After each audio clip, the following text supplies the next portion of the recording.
slavim rođendan, lijepo dan, lijepo pjevam, lijepo me slušat, ali drsko. Uglavnom, smanji to malo.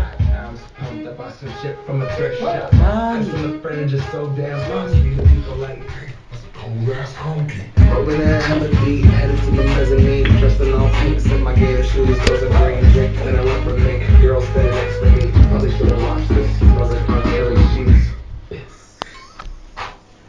But shit, it was 99 cents. I can cop it, watching it, about to go and get some compliments, passing up on those moccasins, someone else is fucking in, but being fucking and I'm stepping and tossing and taking my Uglavnom, njemu je rođendan, pa ga malo slavimo. Yeah. I'ma take you grab a style. No, for real. Ask your grandpa, can I have his hand-me-down? Your Lord jumpsuit and some house slippers. Ok, znači, danas moj friend slavi rođendan. Ja sam tu. Moj prijatelj se zove Fićo, on je moj susjed. Da. Susjed.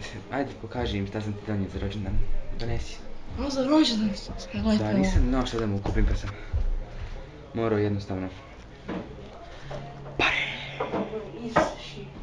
Kaj si izgubio? Nema, ovo, dobro, nema veze.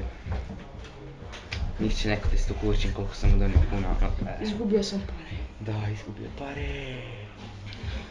Znači, jutro je, koliko je sati? 10 sati je, se vođe. 10 sati, u 5 slavi rođendan. Biće, ekipa će doći. Biće cool.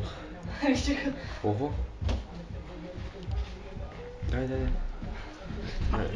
Ovo je inače kao neki tablet, ovo ono je. Da. Znači on slavi rođendan. Ja sam tu došao prvi kod njega. I to je to.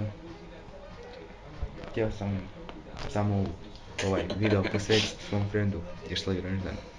Ne, zajebam se, dosadno mi je pa snimam. Pokaži nam nešto na tom tabletu. Nećeš, dobro, ne moraš. Ajde mudi, puštamo pesme. Ram and you hella won't. Man, you hella won't. Ja ne znam zašto ja ovo snimam. Uglavnom, sretan rođendan mom friendu Fići, mom susjedu. On je nice, on je cool. I to je to. Ćao. Da, promijenio sam ime kanala, što ovo je bilo dugačko. Ali nema veze. Bye bye.